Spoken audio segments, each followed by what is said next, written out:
नमस्कार, India daily में आपका स्वागत है। मैं हूं राकेश त्रिपाठी और हमारे साथ जो ख़ास मेहमान आज मौजूद हैं वो हैं डॉक्टर सुब्रमण्यम स्वामी। परिचय के मोहताज नहीं, दुनिया उनको जानती है और हर पॉलिटिकल पार्टी उनकी कही हुई बात को बहुत ध्यान से सुनती है, समझने की कोशिश करती है। डॉक्टर स्वामी, आपका स्वागत है। डॉक्टर साहब, जो पहला सवाल है हमारा वो ये कि जो नई सरकार बनी है, संसद की जो तस्वीर उभरी है अभी, उससे जो अगले 5 साल में इलेक्टोरल पॉलिटिक्स का की शक्ल उभर कर आने वाली है, तो आप कैसे लेते हैं इसको? नहीं, ये तो 5 साल तो नहीं रहने वाली है। अच्छा। हाँ, मुझे आश्चर्य नहीं होगा कि इससे नवंबर में ही कुछ हो जाए। हाँ, क्योंकि जो हुआ है अनैतिक हुआ है जी। जब हम अकेला लड़े। हाँ। माने छोटे मोटे पार्टीज हमारे साथ जुड़े हुए थे, परंतु हमारी दावा तो शुरू से था कि हम अपने बल पर पूरी बहुमत के साथ हम सरकार बनाएंगे और लोगों को साथ लेंगे, परंतु हमारी बहुमत जो होगी वो पूरी 100% बीजेपी की होगी। अब ऐसा नहीं था और जब प्रचार था कि हमें 300-400 ऐसे मिलेंगे, मैं समझता हूँ कि हम लोगों को विपक्ष में बैठना चाहिए था। लेकिन कैसे हो सर डॉक्टर साहब, 240 उनकी ताकत थी और उनके तो अलाइज उनके साथ थे। अलग आप तो संख्या की बात पर आ गए। हाँ। हम तो एक सिद्धांत पर काम कर रहे हैं और वो सिद्धांत में जब हम अल्पमत में रहेंगे फिर हम उस सिद्धांत की बात नहीं कर सकते। और जो आए हैं वो तो बिल्कुल हमारे खिलाफ है सिद्धांत की बात पर, तो वो 5 मिनट में हट जाएंगे यदि हम अपनी सिद्धांत की बात करेंगे तो। लेकिन ये नहीं बनाते सरकार तो जिनको कम 99 सीट्स मिली, जिनको परवाह नहीं, उनको गिराते, दोबारा चुनाव कराते, उसमें कौन सी नई बात है। कई देशों में ऐसा होते रहता है। फ्रांस में जाइए, कितने बार बदल होती है। तो मैं ये कहता हूँ कि मेरी राय में तो हमारी ये एक नैतिकता के दृष्टि से हमारी हार हुई और हमें बैठना चाहिए था। जब हमने 400 कहा था, 300 कहा था, 240 जो मेजॉरिटी भी नहीं थी, मुझे भी आश्चर्य नहीं था क्योंकि मैंने 230 कहा था, तो या ऐसे ही कुछ नंबर में कहा था। लोग मुझे कह रहे थे कि तुम गुस्सा में हो, निराशा में हो, ये सब कहा था, पर बात सही निकली। लोग इसलिए कहते हैं कि आप गुस्से में तो हैं ही हैं, आप बीजेपी से नाराज तो हैं ही हैं। बीजेपी से नाराज़ नहीं हूँ, मैं नरेंद्र मोदी से नाराज़ हूँ। उनको तो बहुत सालों से जानता हूँ, 1972 से, जब विद्यार्थी परिषद में थे वो, तब से जानता हूँ। आपने उनकी तारीफ भी पहले बहुत की। हाँ, नेचुरली हम उनको जानते थे और वो एक रूप थी। अब उसके अनेक रूप हैं, ये दिखाई पड़ रही है।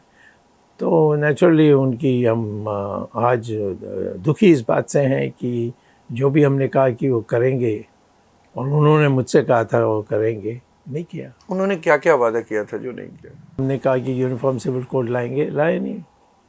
वो उन्होंने कहा था कि हम जो ज़मीन चाइना ने हमसे छीना है उसको वापस ले लेंगे, उल्टा हुआ है। संसद का ये पहला सेशन शुरू हुआ है इस बार। इसमें बहस मुबाहिसे में राहुल गांधी ने भी एक भाषण दिया। इस बार के परफॉर्मेंस को कैसे देखते हैं आप? राहुल गांधी का तो कोई भविष्य नहीं है। आप अब भी मानते हैं? लोग कहते हैं वो बहुत मैच्योर्ड हो गए। मैच्योर होने से क्या है, वो इंग्लैंड का उसका सिटीजनशिप है, उससे उसकी इंडियन सिटीजनशिप कल जानी चाहिए। कागज सारे मैंने दिए हैं, अमित शाह लेकर बैठा हुआ है सिर्फ ब्लैकमेल करने में। राजनाथ जी ने एक नोटिस जारी किया था, उसका जवाब नहीं दिया उन्होंने। हाँ। उसमें जवाब नहीं दिया। अब इनको बोलना चाहिए भाई तुमने जवाब नहीं दिया, हम तो एक्शन लेंगे। नहीं ले रहे हैं। वो समझते हैं कि एक कमज़ोर राहुल गांधी हमारे लिए अच्छा है, ये इनके दिमाग में है। नहीं तो उस राहुल गांधी को और भी कमजोर कर सकते हैं अगर इस पर एक्शन ले लेते। नहीं नहीं, उनको तो फिर छुट्टी करेंगे ना, नहीं कमज़ोर नहीं कर सकते। मैंने जो दस्तावेज दिए हैं उसके उस पर क्रियान्वित करेंगे तो ये देश के नागरिक नहीं रह सकता है, और चुनाव तो राजनीति में तो होना तो सवाल ही नहीं है फिर। तो अगर इस पर एक्शन ले ले ये सरकार, तो राहुल गांधी तो रास्ते से हट जाएंगे, हाँ, गांधी बिल्कुल, परिवार भी हट जाएगा। नहीं रास्ते उसको वो चुनाव नहीं लड़ सकता। तो ये क्यों नहीं कर रही है सरकार? ये तो सिर्फ समझते हैं कि ये कमज़ोर रहेगा, कभी आखिर में डरते रहेगा, और अच्छा, उसे एक दुश्मन है जिसको डराते हुए हाँ रखना है, बस उसको उसकी पता है जरूरत कि एक सीमा से ज़्यादा नहीं करेंगे। ये आप देखें कांग्रेस हल्ला उल्ला करेगी परंतु और कुछ नहीं करेगी। इसी में पहले सेशन में ही राहुल गांधी ने जो अपना भाषण दिया उसमें उन्होंने हिंदू शब्द का इस्तेमाल किया। जो लोग अपने आप को हिंदू कहते हैं वो 24 घंटे हिंसा करते हैं। ये आप किस तरह से, हाउ डू यू रीड? इसको हिंदी नहीं आता है, ये समस्या। ये कोई मूर्ख ही ऐसा बोलेगा। हिंदू दुनिया में सबसे जाने माने एक धर्म है जिसमें सब धर्म से भगवान प्राप्त हो सकता है, और कोई कहता नहीं है। हिंदू ही कहता है, और कोई कहता नहीं है। आप भगवान अनेक रास्ते से प्राप्त कर सकते हैं, ये हिंदू कहता है। मुसलमान कहता है मेरे रास्ते नहीं तो छुरी। तो ये जो मैनरिज्म है, भगवान शिव भगवान की फोटो लेके आना, गुरु नानक जी की, तो ये मैनरिज्म, इसका क्या मतलब? इसका बचकाना हरकत है बस, और इससे ज़्यादा नहीं। कहीं ऐसा तो नहीं है सर, ये साबित करने की कोशिश है कि मैं सबसे बड़ा हिंदू हूँ? नहीं नहीं, इनको कोई मैं नहीं सबसे मान बड़ा सकता। उदारमना व्यक्ति ये हूँ, हो ऐसा? नहीं सकता। ये तो इसको कोई नहीं मानेगा। हिंदू के नाम पर वो कभी वोट मांगे कोई नहीं देगा। आपने तो पहले से ही बता दिया है कि उनका नाम वो नहीं है जो वो हाँ, लिखते राहुल, RAUL, हैं। राहुल राहुल विंची, VINCH, उसका जो एजुकेशन सर्टिफिकेट लंदन में है। हाँ हाँ। मैं कई लोगों से, कांग्रेस के कई नेताओं से मिला, वो कहते हैं अक्सर बात में कि राहुल जी की परफॉर्मेंस अब बहुत बढ़िया है और वो मैच्योरिटी की ओर बढ़ रहे हैं। और क्या कहेंगे, नहीं तो निकाले जाएंगे। वो तो कहना ही पड़ेगा, वो तो चापलूस का एक पार्टी है, भरा पड़ा है। आप कांग्रेस को बेहतर समझते हैं क्योंकि मैं तो जानता हूँ। नहीं, वैसे कांग्रेस में मेरी रिश्ते अच्छे थे जब नरसिम्हा राव थे, जब राजीव गांधी थे। राजीव गांधी को मैं बहुत मानता था, बट ये परिवार राजीव गांधी के फेवर में नहीं था। आप नेहरू गांधी परिवार में से, ये जो नई पीढ़ी है, आप मतलब राजीव गांधी की आप तारीफ कई बार कर चुके हैं, क्योंकि आपने उनके एक दो फैसलों को बहुत बड़ा फैसला बताया था। वो क्या फैसले थे? नहीं, एक तो उन्होंने वो जो राम जन्मभूमि का दरवाजा ताला खुलवाया था, उसी से सारा। फिर उसने टेलीविजन में रामायण दिखाई, उससे सबकी पहली बार सबने देखा और समझा, और एक पूजा का जो एक मनोभावना पैदा हुई, वो उसी से हुई थी। बीजेपी का कोर इशू वहीं से, हाँ, उन्होंने उनका था वो कोई, वो मैं तो समझता हूँ कि उनकी जो कोई इसमें बनावटी कुछ नहीं था। वो समझते थे कि रामायण सबको पता होना चाहिए। फिर महाभारत भी की उन्होंने, और इससे बड़ी शिक्षा लोगों को मिली। तो आपको लगता है कि उस पीढ़ी से लेके इस पीढ़ी तक कुछ बहुत बदलाव हो गया? इनको तो नहीं मानते थे, इनके जो ससुराल थे वो सब इसके खिलाफ थे, कहते थे क्या कर रहे हो तुम। आपने कई बार सोनिया गांधी के ऊपर भी आपने कई बार आपने ये भी कहा है कि वो KGB की एजेंट थी। वो क्या इशू था, मुझे बताइए। आपसे किसी ने जिक्र किया था बहुत? नहीं, मैंने तो इस पर पूरा शोध किया है जी, और दस्तावेज़ें बहुत हैं।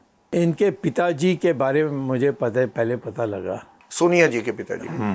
उनके पिताजी और माताजी दोनों ने वर्ल्ड वॉर 2 में हिटलर का साथ दिया था, और सोनिया गांधी के पिताजी जवान थे और वो पकड़े गए थे जब हिटलर आक्रमण किया रशिया पर, तो रशिया में हार गए, तो ये इनको जेल में बिठाया। और जेल में साधारण वो 20 साल से पहले किसी को नहीं छोड़ते थे, परंतु जो जासूस बनने के लिए तैयार थे उनको जल्दी छोड़ दिया। तो इनको ये जासूस बने थे।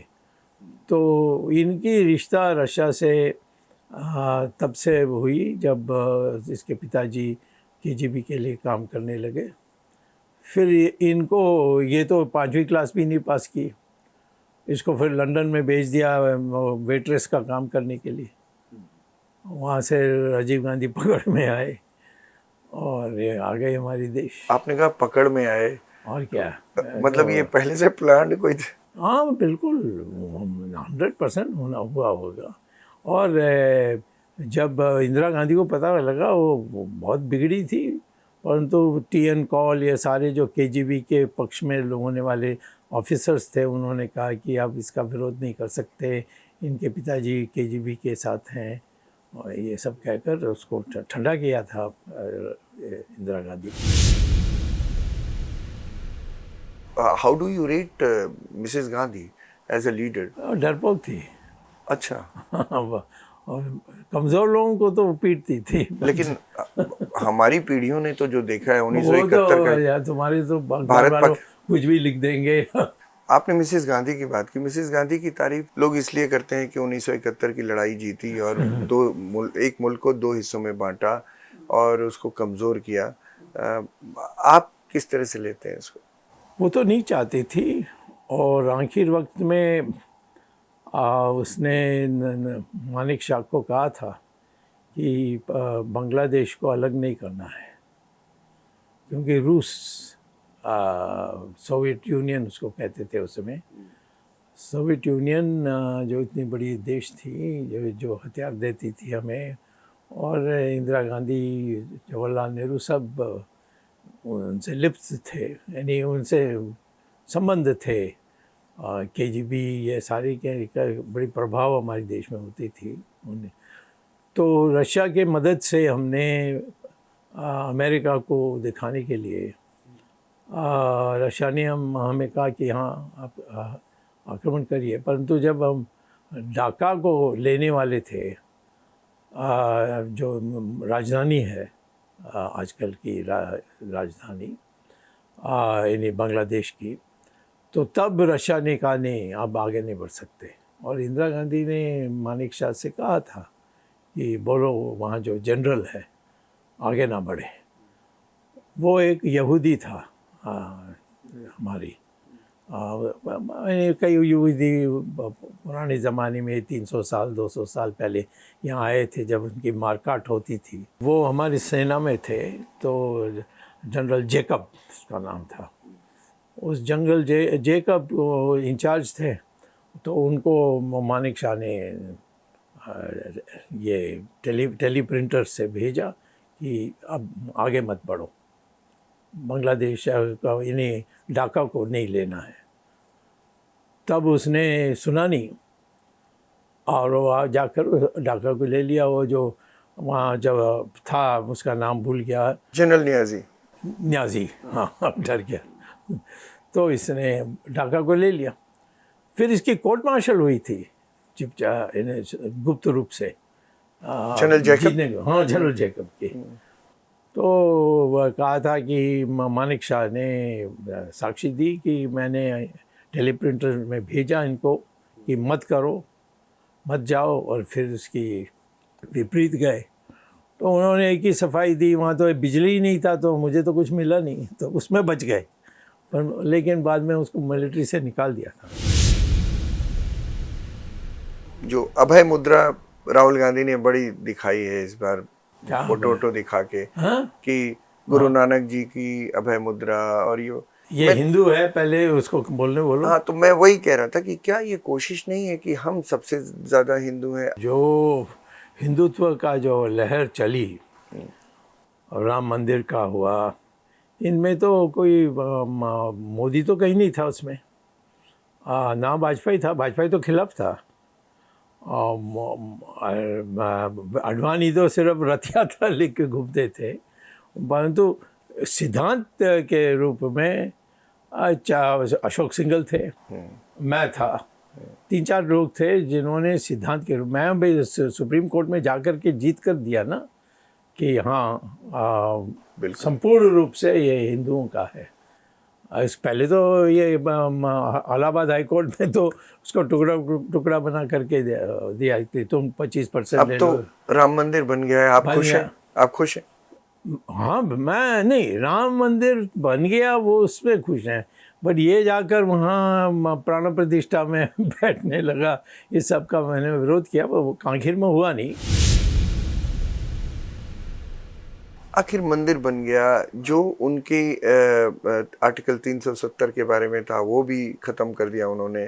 तो ये, तो मतलब ये सब इतनी अच्छी जीत हुई क्यों नहीं? नहीं, इसी देव पब्लिक तो जानती है कि एक राष्ट्र में एक हवा बन गई थी कि 370 हटाओ। क्यों हट गई? बीजेपी ने किया, ये तो बीजेपी का काम था, ये तो हमारे सिद्धांत में था, लिखा हुआ था, ये अकेला कुछ नहीं किया। तो पार्लियामेंट में जब मीटिंग हुई थी, मैं भी एमपी था उस समय, इतने ऐसा गुस्सा था लोगों में कि ये लोग ना अमित शाह ना मोदी ना नहीं कह सकते थे, और वो तो इतनी सरल रहती थी 370 हटाने की कि एक दस्तखत से हो सकता है, राष्ट्रपति लिखें तो। हम लोग शुरू से ये कह रहे हैं कि यद्यपि 40,000 मंदिरों को मुसलमानों ने तोड़ा, लेकिन इसमें 3 हैं जो अहम हैं। जो ज़मीन है उससे जुड़ा हुआ है, राम पैदा हुए तो ज़मीन से जुड़े हुए हैं और कहीं नहीं जा सकते। इलाहाबाद हाई कोर्ट ने कहा कि 25% मुसलमान को और मेरी 75% 25% मुसलमानों को और 75% हिंदुओं को बांट कर दिया। अब तो उन्होंने माना नहीं। अब सुप्रीम कोर्ट में आया, यह बंद था। तब अशोक सिंघल ने मीटिंग बुलाई थी विश्व हिंदू परिषद के, मुझे भी बुलाकर सबके सामने कहा कि मेरा तो अब जीवन बहुत ज़्यादा होने वाला नहीं है, मैं स्वामी को देकर जा रहा हूँ। ये तो मीटिंग में सब अधिकारियों के सामने कहा था। ये जो चंपत राय है आजकल, उनसे पूछे, वो भी था उसमें। और मुझे कहा, मैं तो उस समय सिर्फ राम सेतु को बचाया था अपने कला से सुप्रीम कोर्ट में। वो इससे प्रभावित होकर अशोक सिंघल ने सार्वजनिक कह दिया कि स्वामी जो मैं काम अधूरा छोड़ा हूँ वो उसको आखिर तक ले जाएंगे।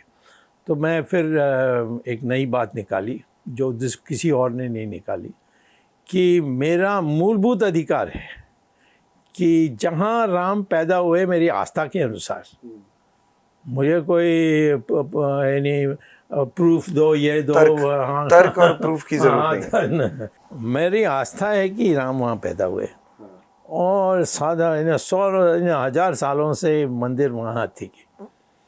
तो इस जगह में ही मंदिर बनेगा, इसके माने इसका टुकड़ा नहीं कर सकते।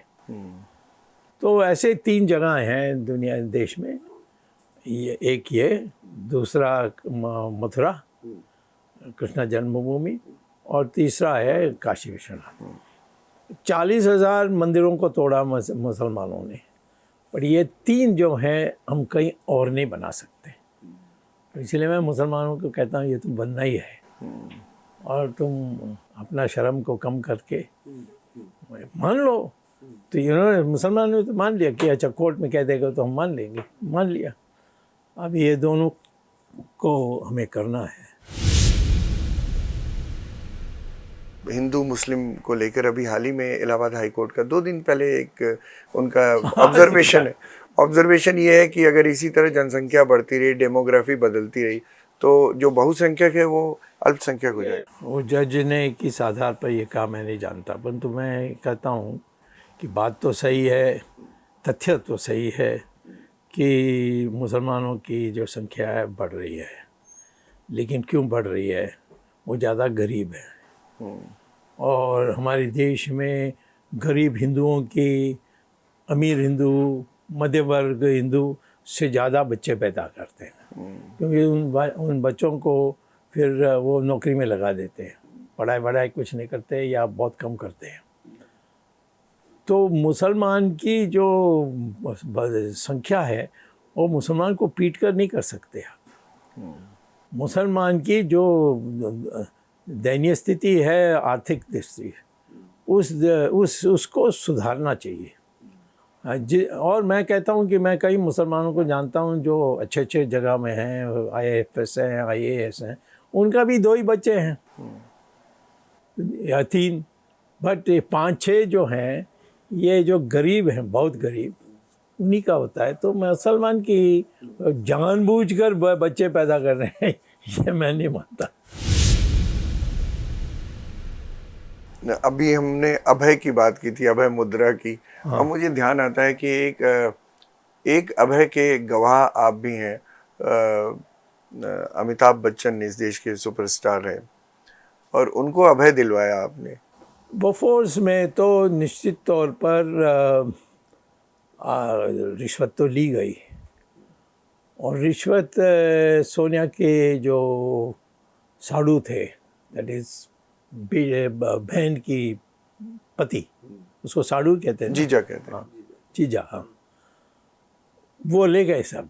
हाँ, राजीव गांधी को भी कुछ नहीं मिला। अमिताभ बच्चन के भाई थे अजिताभ, उनका कुछ जिनेवा में मैं था, और उस समय मैं लॉ मिनिस्टर भी था, और इन्होंने सब ने कहा कि ये बोफोर्स के पैसे से बनाई है। तो मैंने जिन लोगों ने आरोप किया उनसे कहा कि भाई कुछ सबूत दो। तो उन्होंने कहा वो कोई दे नहीं सका। तो इसीलिए मैंने चंद्रशेखर को कहा था कि इनको इस तरीके से घसीटना नहीं चाहिए। अच्छा। तो उन्होंने कहा कि तो मैं तो नहीं कह सकता, तुम लिख कर दो। तो मैंने लिख कर दे दिया, उसमें वो बच गए। कहने वाले तो बहुत कुछ कहते थे, क्योंकि मैंने इसको छोड़ दिया। क्या था इसने इसका ज़रूर, ये अजिताभ का तो ज़रूर फॉरेन एक्सचेंज में था। एज ए मिनिस्टर मैं फ़ोन करता था तो उनका जो फाइनेंस मिनिस्टर था उससे मैं जब बात करता था वो बता देते थे, परंतु सबूत नहीं देते थे। तो बिना सबूत कैसे मैं किसी पर आक्रमण करूँ। मतलब एक तरह से इन्वॉल्वमेंट तो था ही है, जरूर, no question. I mean Amitabh और अजिताभ इन दोनों, और उसकी यानी अजिताभ की जो बीवी थी वो भी बहुत चालू थी। नई सरकार चल रही है, लेकिन अचानक उसके सामने बहुत सारे सवाल खड़े हो गए हैं। हाथरस का एक मुद्दा बन गया है, लोगों से जुड़ा हुआ है, लोगों की भक्ति और आस्था से जुड़ा हुआ है। ये सरकार जो है ये नवंबर पार कर जाएगी तो मुझे आश्चर्य होगा। ऐसा किस आधार पर कहते हैं सर? मेजॉरिटी नहीं है, और हम अनैतिक तरीके से हमने सरकार बनाई। कभी नहीं कहा था कि हम मिलीजुली सरकार बनाएंगे, कभी नहीं कहा कि हम एक गठबंधन है तो गठबंधन जैसे हर बार हमें 400 मिलेगी, 300 मिलेगी, इसकी नारा अलग। लेकिन पिछली सरकारों में उन्होंने मंत्री तो बनाए थे सबके।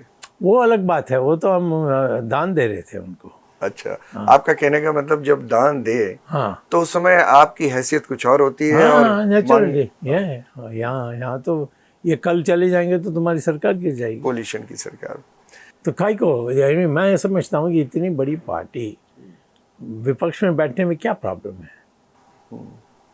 अब ये कुर्सी का इतना लालच हो गया कि आप सारे सिद्धांत को, यानी आखिर में कुछ भी कहो, बहुत लोगों ने बीजेपी को जिताया है, और उन समय से हम हैं, जब मैं जनसंघ में था, कितने हम तो चना खाते थे। ये हाल। डॉक्टर साहब, आपने इंडिया डेली को वक्त दिया, बहुत बहुत शुक्रिया, बहुत बहुत धन्यवाद।